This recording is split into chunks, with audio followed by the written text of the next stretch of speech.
कुछ सिद्धांत है, अभी शिक्षण के सूत्र समझे थे, अब क्या कहेंगे, अब बात करेंगे, क्या कहेंगे, हाँ अब बात करेंगे शिक्षण के सिद्धांतों पर।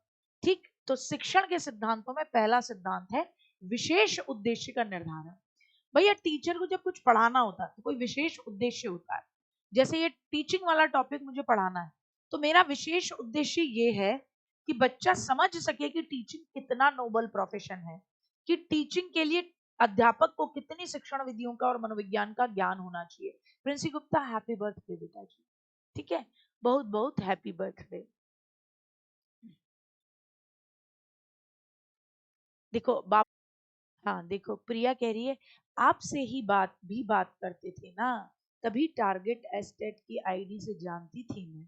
अच्छा, स्टडी विद पंडित गर्ल बोल रही है मैं जनरी हूँ, वही है लेकिन वो बताना नहीं चाहता, वो ब्लॉक कर दिया। बहुत बढ़िया।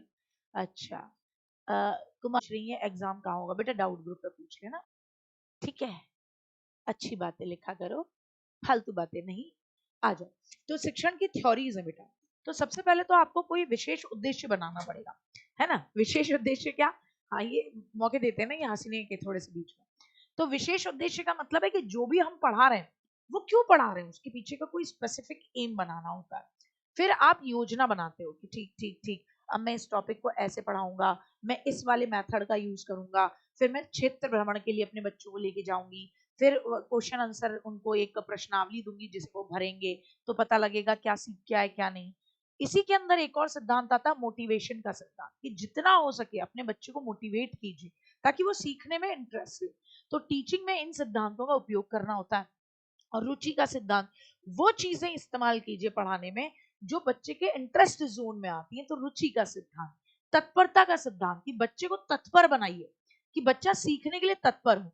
अब देखो ये तत्परता का सिद्धांत किसका है, थॉर्नडाइक का है। इन सबको हम लर्निंग के सिद्धांत में पढ़ रहे होंगे। तो थॉर्नडाइक भैया क्या कहते हैं, थॉर्नडाइक भैया ये कहते हैं कि भाई सामने वाला ना तत्पर हो जाए।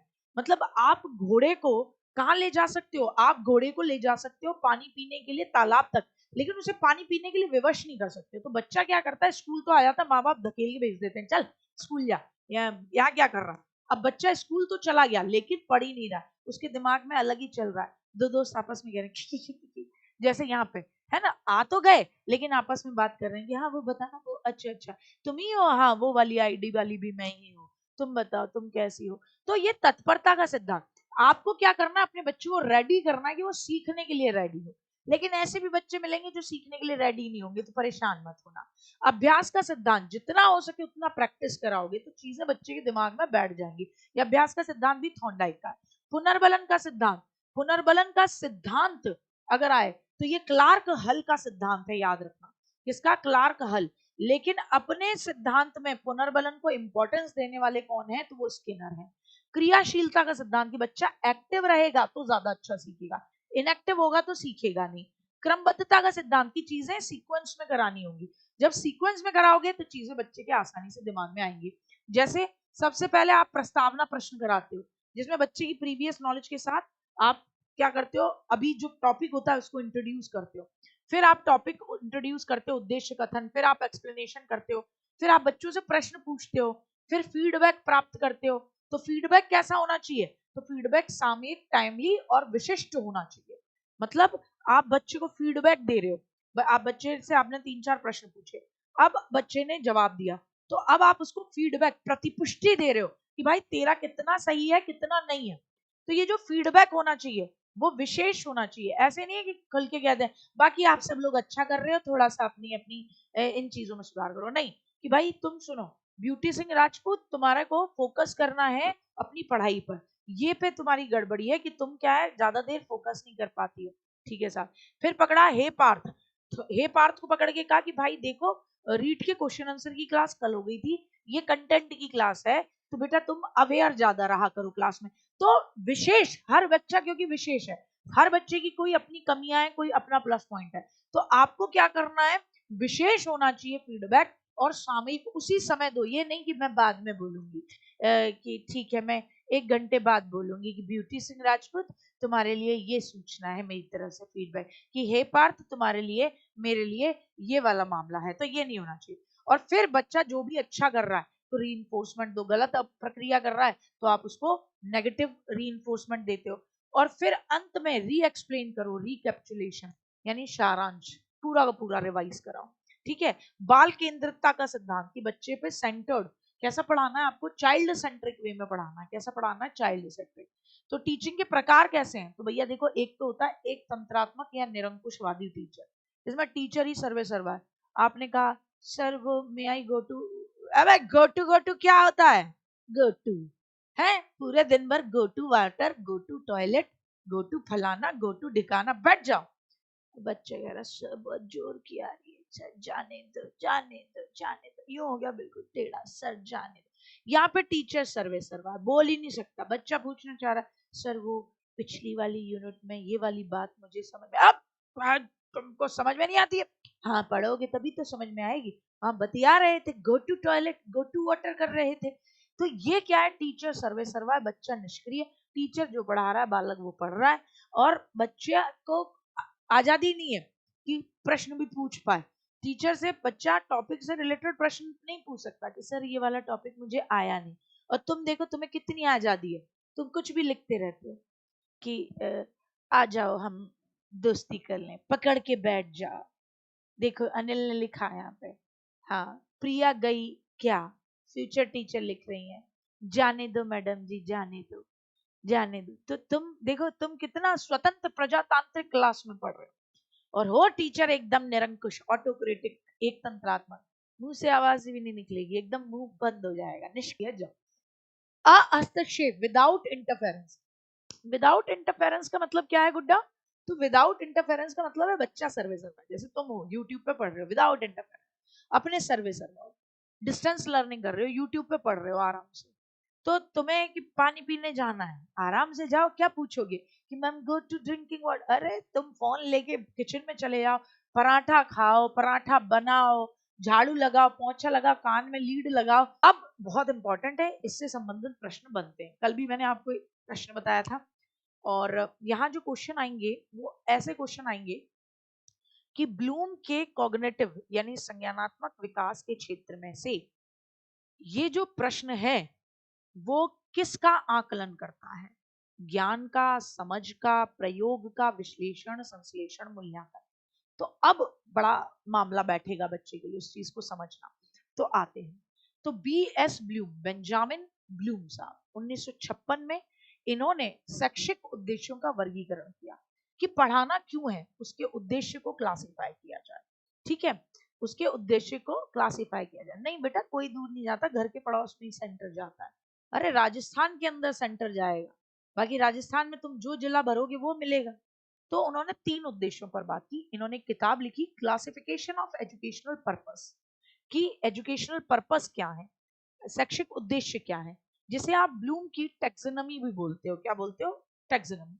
तो इन्होंने कहा कि शिक्षा का उद्देश्य है कैप, CAP कैप, शिक्षा का उद्देश्य है कि आपके दिमाग को यानी कॉग्निटिव यानी संज्ञान, तो ज्ञान कहाँ रहता है बेटा, दिमाग में रहता है, दिल में थोड़ी ना रहता, तो संज्ञानात्मक यानी कि दिमाग यानी कॉग्निटिव पक्ष को, यानी आपको मानसिक तौर पर विकास करना आपका, और ए से अफेक्टिव यानी भावात्मक पक्ष पर, यानी दिल से आपको एक अच्छा इंसान बनाना, यानी कि पढ़ने में आप टॉपर हो और बहुत तेज दिमाग के हो, लेकिन दिल से दुनिया का क्या करने की कोशिश करते हो, जब देखो जब दुनिया को ठगने की कोशिश करते हो, लोगों का दिल दुखाते हो, ये वाला मामला ना हो। और पी का मतलब साइको मोटर, मनोगत्यात्मक पक्ष, तो साइको मोटर का मतलब कि आप दिल से बहुत अच्छे हो, दिमाग से बड़े इंटेलिजेंट हो, लेकिन कुर्सी पे बैठे रहते हो, और कुर्सी पे बैठे बैठे धोंदू लाला बन गए हो, तो धोंदू लाला न बन जाओ आप। तो बोले शिक्षा का उद्देश्य है इन तीनों क्षेत्रों में बच्चे का विकास करना, मानसिक विकास, दिल से विकास, और फिर शारीरिक विकास भी करना। तो साइकोमोटर डोमेन यानी हाथ और पैर का भी क्या करना, डेवलपमेंट करना, क्या करना, हाँ हाथ और पैर का भी क्या करना, हाँ क्या करना, क्या करना, हाथ और पैर का भी डेवलपमेंट करना, यानी शारीरिक रूप से भी बच्चा थुलथुल लाला ना हो। तो इन्होंने ये 3 डायमेंशन प्राप्त किए। अब इन्होंने उस समय पर अपने संज्ञानात्मक क्षेत्र में ये बताया कि भैया संज्ञानात्मक जो क्षेत्र है इसका जब आपको विकास करना है यानी जब आपको अपने कॉग्निटिव डोमेन का विकास करना है, कॉग्निटिव डोमेन का, तो कैसे होगा कॉग्निटिव डोमेन का विकास? तो इन्होंने कहा कि बच्चे को याद करना है। क्या करना है? बच्चे को याद। पहले आप बच्चे को क्वेश्चन दो जिनमें बच्चा याद करता हो, फिर ऐसे क्वेश्चन दो जिसमें बच्चा क्या करता हो, समझता हो। फिर उसके बाद जब बच्चे की समझ बन जाए तो ऐसे क्वेश्चन दो कि बच्चा अपने सीखे हुए को अप्लाई कर सकता हो निजी जीवन में। फिर बच्चा अपने लेवल पर बारीकियों से चीजों को देखकर, समझकर उनका विश्लेषण कर सकता हो, तोड़ सकता हो, फिर खुद से किसी निष्कर्ष पर पहुंच सकता हो, सृजन कर सकता हो। ठीक है ना साहब? क्लियर हुआ? क्लियर हुआ? इतना वाला मामला है। तो शिक्षण के ये इतना आपको समझ में आया। अब एक महत्वपूर्ण बात समझेंगे। शिक्षण के लेवल के आधार पर, शिक्षण के जो लेवल हैं, जैसे मैंने ब्लूम की टैक्सोनॉमी में बात की, तो ब्लूम की टैक्सोनॉमी में संज्ञानात्मक विकास के लेवल हैं। पहले ज्ञान वाले क्वेश्चन, फिर समझ वाले क्वेश्चन, फिर अप्लाई कर सको जो समझ चुके हो आप उसको, वो वाले क्वेश्चन, फिर विश्लेषण वाले, फिर आपके मूल्यांकन वाले, और फिर क्रिएट कि कुछ नया क्रिएट कर पाओ। ये आपका मानसिक विकास का हायर लेवल है कि आपका इतना मेंटल डेवलपमेंट हो गया कि आप चीजें क्रिएट कर पाते हो। अब इसके लिए शिक्षण के 3 लेवल बताए और ये बहुत पूछे जाते हैं। मेरे साथ बोलो, हर्बर्ट, मॉरिसन, हंट। अब देखो, बहुत ध्यान से सुनो। हर माँ को मोरा सन, हर माँ को क्या लगता है कि मेरा सन जो है वो सब जानता है ना? ये कहती है ना मम्मी, बात करवाओ गली मोहल्ले में, तो हर माँ कहेगी मोरा सन सब जाने, मेरे मेरे मेरा लड़का तो सब जानता है फोन में। अरे बहन तुम्हें क्या बताऊं, मेरा लड़का फोन में ये देख ले, वो देख ले, ये कर दे। उस दिन इसके पापा के पैसे नहीं आ रहे थे, अटक गए थे, 2 मिनट में काम कर दिया। मोरा सन बहुत इंटेलिजेंट है। याद रखना, जब भी अंडरस्टैंडिंग लेवल की बात आए, बोध स्तर किसने दिया, तो कहना मोरिसन ने दिया। बोध, बोध स्तर की बात किसने की, तो मोरिसन ने की। और ज्ञान स्तर की, स्मृति स्तर की, कि बच्चे को ना पढ़ा रहे हो तो ऐसे क्वेश्चन दो जो उसकी मेमोरी को बढ़ाते हो, इसकी बात हर्बर्ट ने करी। और चिंतनशील, रिफ्लेक्टिव बनाए, यानी बच्चा जो है वो तर्क कर सके, वो विश्लेषण कर सके, संश्लेषण कर सके, मूल्यांकन कर सके, कुछ बना सके, इसकी बात चिंतनशील लेवल, रिफ्लेक्टिव लेवल की बात कौन करते हैं, हंट कहते हैं। तो भैया चिंता ही तो हंट करती है। हंट का मतलब क्या है, चिंता ही तो बार बार तुम्हें उत्तेजित करती है। ठीक है ना? क्लियर हो गया? हाँ हाँ हाँ। शिल्पा कहाँ से हो आप? अमन बता रहे हैं आपके पड़ोस के मोहल्ले की फूफी की बिटियां हैं, बताइए क्या करेंगे, रिश्ता भिजवाएंगे? बताओ। अब हम आते हैं एनसीएफ 2005 पर, जो कि जान है, पूछा जाएगा। अब भैया देखो, एनसीएफ 2005 की अगर हम बात करते हैं, तो एनसीएफ 2005 यानी राष्ट्रीय पाठ्यचर्या की रूपरेखा। पाठ्यचर्या करिकुलम होता क्या है? तो देखो, एक शिक्षा नीति आती है, हमेशा आती है ना, ठीक है ना? अभी जैसे 2020 में आई कि हमारी शिक्षा ऐसी हो कि जो बच्चे का ये वाला विकास करे, वो वाला विकास करे, ढिमकाना टिमकाना चिमकाना मिमकाना सब कर दे विकास। आपने कहा वाह वाह, तालियां, कितनी बढ़िया है। अब विकास कैसे होगा? बोल देने से विकास हो जाता है? नहीं, आपको प्लानिंग करनी पड़ती है। तो किताबों में कौन से चैप्टर डालें जो बच्चे का मानसिक विकास करते हो? किताबों में उन चैप्टर को कैसे पढ़ाने का तरीका डाला जाए कि बच्चे का भावनात्मक विकास हो, बच्चे की समझ का विकास हो, बच्चा अपने लेवल पर समस्याओं का समाधान कर पाए, ये कैसे करा जाए? तो ये सारा लिमकाना ढिमकाना चिमकाना जो बना रहता है, उसको ध्यान में रखते हुए कि कैसे विकास हो, आपने एक पूरा रेगुलेशन बनाया होता, पाठ्यचर्या बनाई होती है, आपने सारे सिलेबस वगैरह सब पे दिमाग लगाया होता है, उसे आप बोलते हो पाठ्यक्रम, पाठ्यचर्या। तो करिकुलम शब्द की उत्पत्ति लैटिन भाषा के क्यूररे, क्यूररे शब्द से हुई है, जिसका मतलब होता है दौड़ का मैदान। तो जब आपको पाठ्यक्रम डिसाइड हो जाता है तो आपको पता पड़ जाता है कि आपको 7वीं क्लास के बच्चे को इतना दौड़ाना है, 8वीं क्लास के बच्चे को इतना दौड़ाना है। तो आपको पता लग जाता है कि आपको कोई भी टॉपिक कितने लेवल तक पढ़वाना होगा। तो पाठ्यक्रम दौड़ का मैदान है जिस पर बालक को लक्ष्य प्राप्त करने के लिए दौड़ता है। एनसीएफ 2005 के अकॉर्डिंग जो टीचर पाठ्यक्रम बनाए उसके सिद्धांत क्या होने चाहिए? तो कहा गया जो टीचर पाठ्यक्रम बनाएगा उसके सिद्धांत क्या होने चाहिए? तो बोले भैया पाठ्यक्रम ऐसा बनाओ जो बच्चे के इंटरेस्ट को ध्यान में रखकर हो, बाल केंद्रित हो, जो बच्चे के लिए उपयोगी हो, जिसमें लचीलापन हो, जिसमें बच्चा एक्टिवली काम कर सके। यूं नहीं कि बैठा हुआ है, टीचर ने कह दिया यहाँ से यहाँ तक नोट कर लेना, ठीक है कर लेंगे, लीजिए कॉपी में काम हो गया, नहीं। जिसमें एक्टिव हो बच्चा, खुद से कुछ कर रहा हो, जिसमें क्रमबद्धता हो, क्या हो, जिसमें क्रमबद्धता हो, क्या हो, जिसमें आप कहोगे क्रमबद्धता हो, क्या हो जिसके अंदर, तो आप कहोगे जिसके अंदर क्रमबद्धता हो, क्या हो, क्रमबद्धता, यानी सीक्वेंस हो। तो जब पाठ्यक्रम बनाया जाए तो ये नहीं कि भैया दूसरी क्लास में पढ़ा दिया आपने कि 3 डिजिट वाले ऐड कैसे करते हैं, तो फिर सीधे छठी क्लास में जाके बता रहे हो कि 4 डिजिट में जोड़ते कैसे, और बीच की क्लासों में करा रहे हो बॉर्ड मास करेंगे। ऐसा नहीं होना चाहिए, सीक्वेंस में सिलेबस बनना चाहिए, ठीक है ना, ऐसा वाला मामला रहना चाहिए। आ जाओ व्यापकता और संतुलन, आप ज्यादा से ज्यादा चीजों को जिसमें बच्चा समुदाय के साथ इंटरेक्शन करके सीखे उनको जोड़ो, और एक बैलेंस हो, है ना, ये नहीं है कि जो आप बच्चे को सिखा रहे हो उसका कोई बैलेंस नहीं। अलग अलग विषयों से सह संबंध बनाओ, ये नहीं कि पढ़ा रहे हो सीडीपी तो सीडीपी पढ़ा रहे हो, अरे भाई साइंस के साथ भी जोड़ो, विज्ञान के साथ भी जोड़ो, सबके साथ उसका विकास करते हुए मामला होना चाहिए। अच्छा, एनसीएफ का परिप्रेक्ष्य क्या है, कैसे एनसीएफ 2005 बना, तो देखो भैया ध्यान से सुनना, एनसीएफ बनाने के लिए 2004 में बैठक हुई थी। इस बैठक की अध्यक्षता की थी प्रोफेसर यशपाल ने, और इनकी अध्यक्षता में 21 फोकस समूह थे, 21 फोकस समूह जो अलग अलग चीजों पर फोकस कर रहे थे। एनसीएफ 2005 जो है उसकी जो शुरुआत होती है, ये एक दस्तावेज है, पूरा डॉक्यूमेंट है। तो एनसीएफ 2005 का, बेटा मैंने बताया ना सेन शालू सेन कि ये जो आपकी और हमारे बीच में टीचिंग है ये अहस्तक्षेपकारी शिक्षण है, तो इसमें बच्चा सर्वे सर्व, ठीक है, मत पूछो क्लास कब तक चलेगी, तुरंत अभी छोड़ो एकदम, और जो महत्वपूर्ण कार्य है जो आपको करना है उसको आप कर सकते हो। तो ये अहस्तक्षेप है, मेरे हाथ में नहीं है कि कब आपको जाना है या नहीं जाना, आपको जब जाना है आप आराम से जाओ। मैंने तो आपको बताया यूनिट 5 हम करेंगे, तो इतना छोटा बच्चा तो कोई होगा नहीं यहाँ पे कि 1 घंटे में कहने लगे क्लास कब तक चलेगी।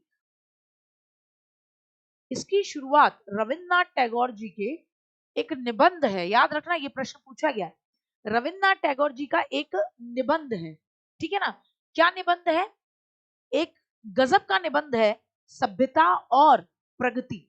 सभ्यता और प्रगति से इसकी शुरुआत होती है, क्योंकि सभ्यता और प्रगति में किसने बात की है, सभ्यता और प्रगति में आपके रविन्द्रनाथ टैगोर जी ने कहा है कि क्रिएटिविटी और उदार आनंद बचपन की कुंजी है। क्या कहा है, क्रिएटिविटी और हर चीज में मजा लेना यही बचपन की कुंजी है, क्या है, यही बचपन की कुंजी है, यही सीएफ 2005 किसके निबंध की से शुरू होता है, तो सभ्यता और प्रगति जो कि रविन्द्रनाथ टैगोर जी का निबंध है उससे इसकी शुरुआत होती है।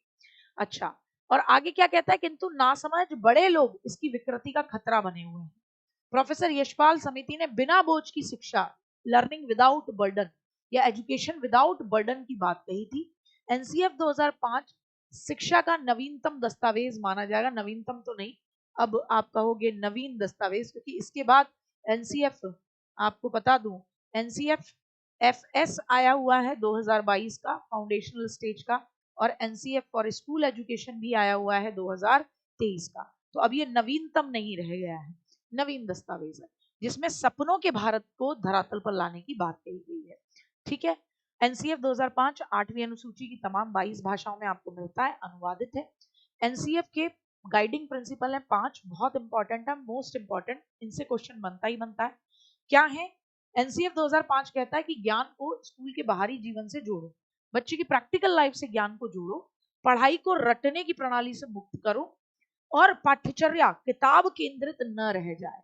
ऐसा ना हो कि आप जो किताबों में लिखा है वही पढ़ाओ, आप उससे ऊपर भी पढ़ाओ, उससे ज्यादा भी पढ़ाओ, उससे ज्यादा भी सिखाओ, ठीक है ना। तो ऐसी सिचुएशन में एनसीएफ कहता है कि बच्चे को पाठ्यपुस्तक से इतर भी पढ़ाया जाए, पढ़ाई को रटने की प्रणाली से मुक्त किया जाए, ज्ञान को स्कूल के बाहरी जीवन से जोड़ा जाए, और क्लासरूम की अंदर एक्टिविटीज कराई जाए ताकि बच्चा निष्क्रिय न रहे। बच्चे को ऐसा बनाओ कि वो राष्ट्रीय मूल्य के प्रति आस्थावान हो, और राष्ट्रीय महत्व के बिंदुओं को पाठ्यचर्या में शामिल करो ताकि बच्चा देश के प्रति देशभक्ति फील करे। प्रोफेसर यशपाल सिंह के अकॉर्डिंग इन्होंने प्रोजेक्ट वर्क कराने पर बल दिया। इन्होंने कहा कि भैया लर्निंग बाय डूइंग होनी चाहिए। प्रोजेक्ट शब्द का सबसे पहले प्रयोग 1908 में अमेरिका में रिचर्ड्स के द्वारा किया गया था, बता दो। प्रोजेक्ट शब्द को शिक्षा में लाने वाले 1918 में जॉन डीवी के स्टूडेंट किल पैट्रिक थे, यही प्रोजेक्ट विधि के जनक भी माने जाते हैं। तो जॉन डीवी के स्टूडेंट थे। शिक्षा के क्षेत्र में प्रोजेक्ट वर्क देना, कि प्रोजेक्ट देकर बच्चा सीखेगा, ये किलपैट्रिक का काम है। एनसीएफ 2005 करके सीखने पर बल देता है। ये रचनावाद निर्मितवाद की अवधारणा पर बल देता है।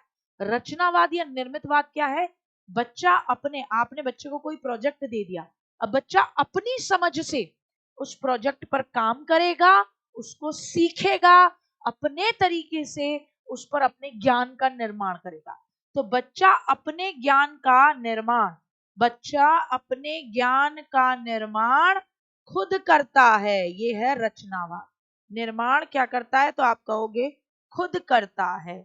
ये है क्या? तो आप कहोगे ये है रचनावाद या ये है निर्मितवाद। रचनावाद या निर्मितवाद, ठीक साहब, रचनावाद या निर्मितवाद। यहां पर बात आती है दो विशेष सूत्रों का पालन। कौन से दो विशेष सूत्र हैं? तो ज्ञात से अज्ञात और मूर्त से अमूर्त। ज्ञात से अज्ञात और मूर्त से अमूर्त। तो यहां पर बात निकल कर आती है कि भैया एनसीएफ 2005 कहता है कि भैया पहली बात तो रचनावाद, कि बच्चे को ऐसा पढ़ाओ कि किताबों से इतर जाकर भी उसके अपने अनुभव इंपॉर्टेंट हो। ज्ञान को बाहरी जीवन से जोड़ना, रटने पर जोर मत दो, बच्चा खुद अपने ज्ञान का निर्माण करे, ऐसे मौके दो। तो प्रोजेक्ट वर्क दो कि बच्चा करके सीखे। तो ये ज्ञात से अज्ञात पर ले चलो, मूर्त से अमूर्त पर। किसको? थ्री लैंग्वेज फॉर्मूले को फॉलो करता है। और थ्री लैंग्वेज फॉर्मूला क्या है? कि प्राइमरी एजुकेशन मातृभाषा या रीजनल लैंग्वेज में दो, उसके बाद हिंदी, और तीसरी लैंग्वेज में अंग्रेजी की बात करता है। तो आकलन के दो तरीके के प्रकार रहते हैं। एक तो आपको बोलना है आकलन के कितने प्रकार रहते हैं। तो पहली बात तो ये समझ लो, असेसमेंट जब भी आए तो असेसमेंट में आप ना पता लगाते हो बच्चे के इंटरेस्ट का, बच्चे की प्रगति का, कि कितनी प्रगति हो गई है, बच्चे के इंटरेस्ट का, बच्चे की रुचि का, बच्चे के व्यवहार का, ठीक है। और आकलन हमेशा सुधार की गुंजाइश रखता है। तो आकलन कितने तरीके का? एक आता है असेसमेंट एज लर्निंग। इसे क्या बोलते हो आप? असेसमेंट एज लर्निंग, जिसमें बच्चा खुद का आकलन खुद करता है। असेसमेंट एज लर्निंग यानी अधिगम के रूप में आकलन। क्या बोलोगे आप?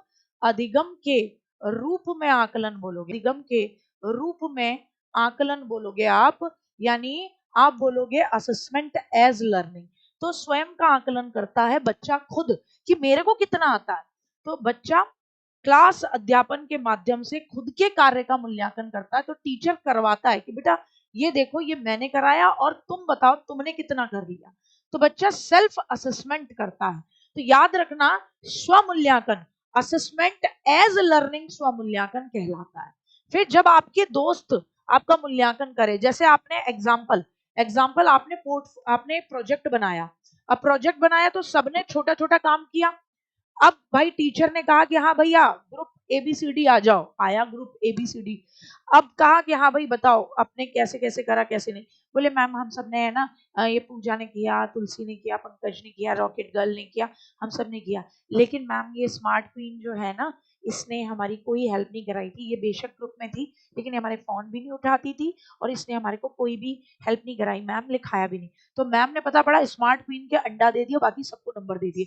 तो ये जो आकलन है, टीचर ने तो नहीं देखा ना, तुम्हारे ग्रुप ने जिसके साथ तुमने प्रोजेक्ट बनाया था उसी ने तुम्हें अंडा दिलवा दिया। इसे बोलते हैं सहपाठी आकलन, इसको बोलते हैं समूह आकलन। तो सहपाठी साथ में जो पढ़ रहे हैं वो आपकी लर्निंग का फीडबैक देते हैं, वो मूल्यांकन करवाते हैं, पीयर असेसमेंट। सेल्फ असेसमेंट का एग्जांपल क्या होगा? इसका है पोर्टफोलियो, कि टीचर ने आपको कहा भैया पोर्टफोलियो बनाओ। तो पोर्टफोलियो में आपने साइंस में जब आपने असाइनमेंट दिया, सबसे बेस्ट वाला असाइनमेंट का फोटोकॉपी लगा दिया आपने डांस करने के लिए गए और राजस्थान दिवस पर रंगीलो रंगीलो मारो राजस्थान नाचे, आपको फर्स्ट प्राइज मिला, सेकंड मिला, थर्ड मिला, जो भी मिला आपने उसको लगा दिया। तो आपने अपनी को करिकुलर एक्टिविटी स्व पढ़ने से संबंधित, नाच खेल कूद जो भी है ना, उनसे संबंधित जो भी आपने प्रूफ लगाए, टीचर ने उसके बेसिस पर आपको नंबर दिए। ये लगाने वाले आप थे, टीचर नहीं आया कि बेटा तुम वहाँ 15 अगस्त पे भी तो नाचने गए थे पुलिस लाइंस पे, जहाँ पे आप एक्स्ट्रा दे देते। ये नहीं होगा, बच्चे ने लगाया पोर्टफोलियो के नंबर इसी से मिलेंगे, ठीक है ना। ट्यूटर आकलन क्या है? ये टीचर के द्वारा होता है, ठीक है ना, ये टीचर के द्वारा होता है। तो ये सब आकलन के क्या है? प्रकार हैं, ठीक है ना। अच्छा, इसके अलावा आकलन कंस्ट्रक्टिव भी होता है और फॉर्मेटिव भी होता है। फॉर्मेटिव आकलन जिसे रचनात्मक आकलन बोलते हैं, और समेटिव भी होता है। जिसे आप बोलते हो FA और SA, ये भी होता है। तो अधिगम के रूप में आकलन, जिसे असेसमेंट एज लर्निंग, अधिगम की तरह आकलन बोलते हो।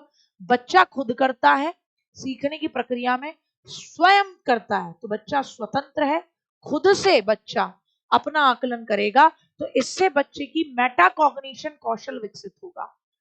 क्या होगा, जब मैं अपनी गलतियों को खुद से चेक कर रही हूं, तो मेरे अंदर अपने ज्ञान पर ज्ञान पैदा होगा, अपने काम करने के तरीके पर सोच पैदा होगी, अपने काम पर सोच पैदा होगी, अपनी सोच पर सोच पैदा होगी। तो मैं इसको क्या बोलूंगी, मैं इसको बोलूंगी मेटाकॉग्निशन।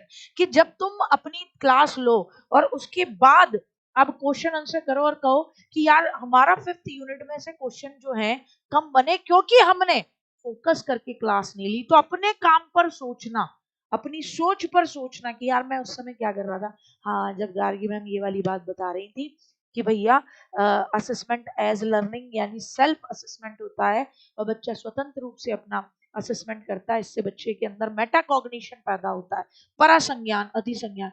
तब मैं क्या कर रहा था, हाँ तब मैं ये पूछ रहा था कि यदुवंशी गर्ल सिस्टर आप कौन हो बहन। हाँ, मैं ये पूछ रहा था, याद आ गया, याद आ गया, मैम सही कह रही थी। तो ये वाला मामला ठीक सा। अच्छा, फिर आता है अधिगम के लिए आकलन। अधिगम के लिए आकलन यानी अधिगम हेतु आकलन। तो ये बहुत पॉजिटिव माना जाता है कि आप बच्चे का आकलन नंबर देने के लिए नहीं कर रहे हो, आपको नंबर नहीं देने, आप बच्चे का आकलन कर रहे हो ताकि आप बच्चे को और उसकी कमियां जो हैं वो सब पता लगाकर उन्हें दूर करके उन्हें प्रॉपर तरीके से बच्चे को आगे बढ़ा सको, क्या कर सको, उसकी कमियों को दूर कर सको।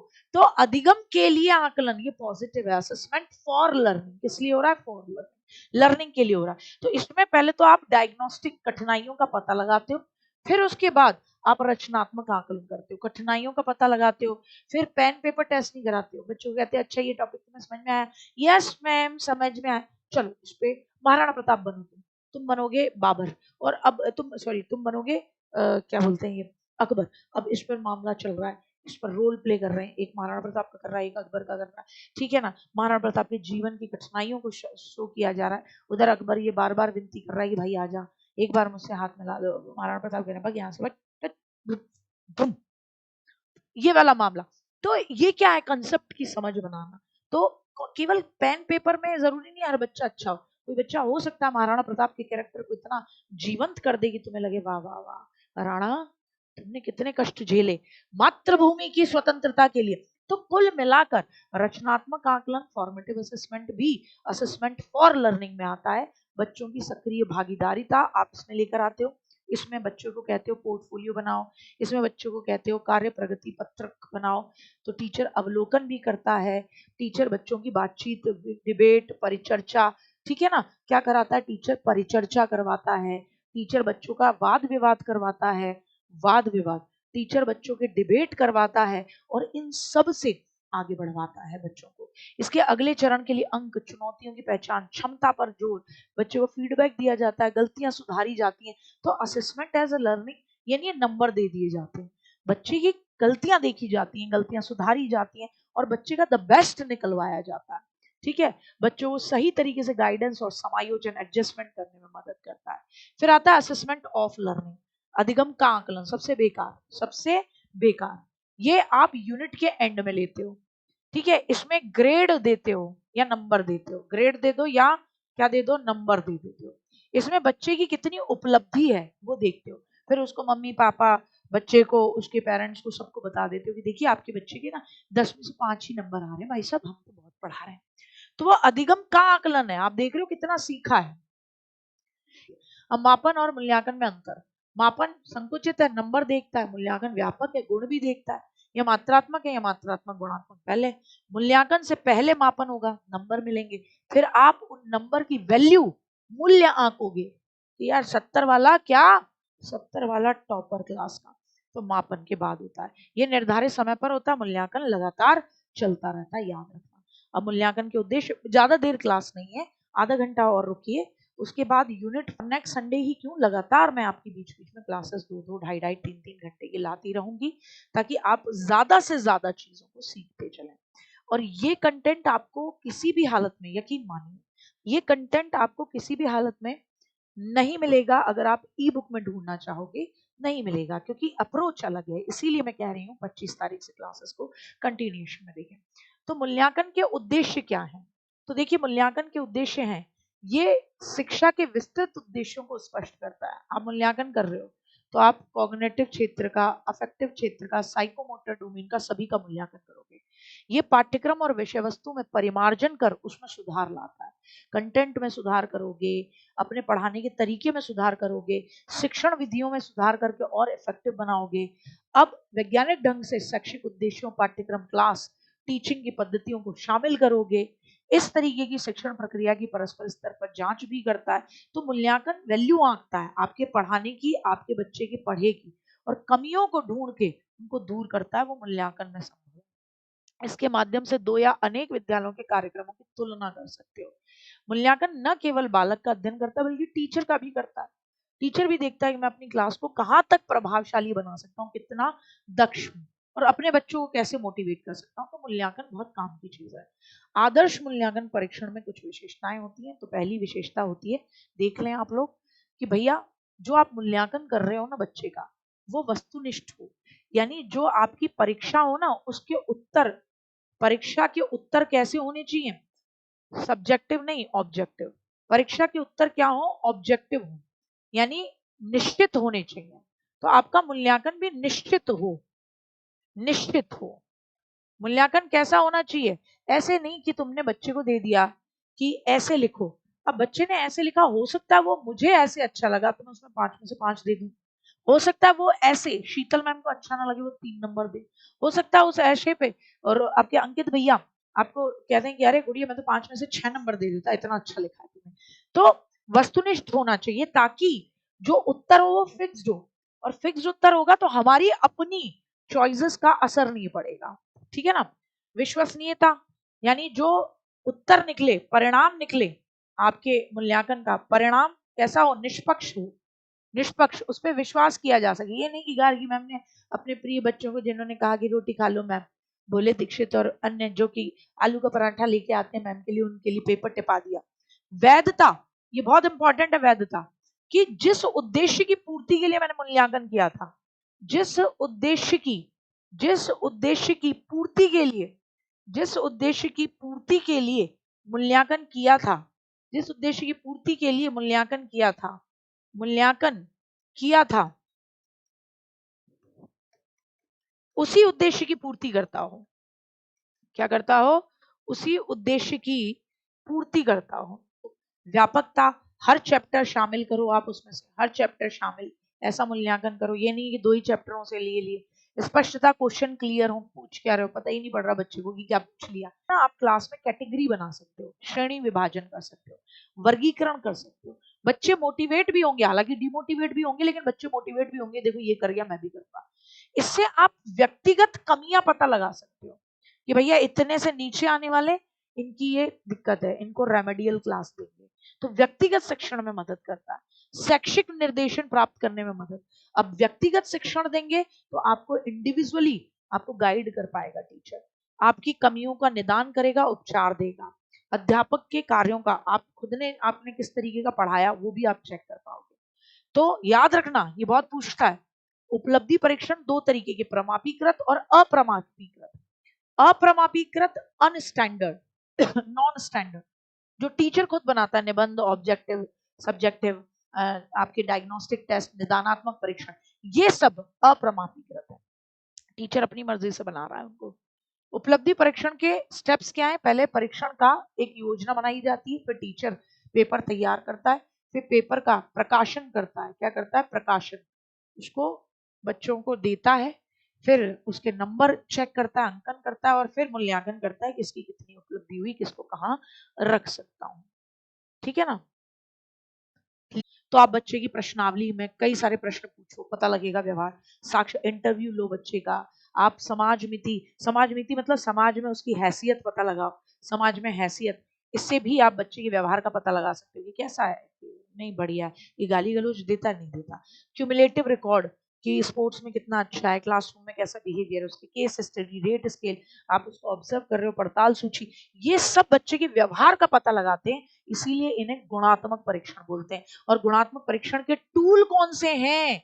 तो भैया प्रश्नावली, साक्षात्कार, interview, case study, rating scale, ये सब इसके टूल हैं। अवलोकन भी इसका टूल है। ठीक, क्लियर हुआ? क्लियर हुआ? तो आज की क्लास आपके लिए इतनी ही थी। अब आपके लिए विशेष तौर पर बताइएगा, छोटी छोटी और सारी इंपॉर्टेंट चीजें, सारी महत्वपूर्ण चीजें आपको इस तरीके से प्राप्त होंगी। क्लास कैसी लगी जरूर बताइएगा। अजीब नहीं है राजस्थान की जीके, जब ये पढ़ाने पे आएंगे बहुत प्यार से पढ़ा देंगे। ठीक है ना? चलिए, बहुत बहुत धन्यवाद, अपना ध्यान रखें और फिर मिलते हैं 25 तारीख को।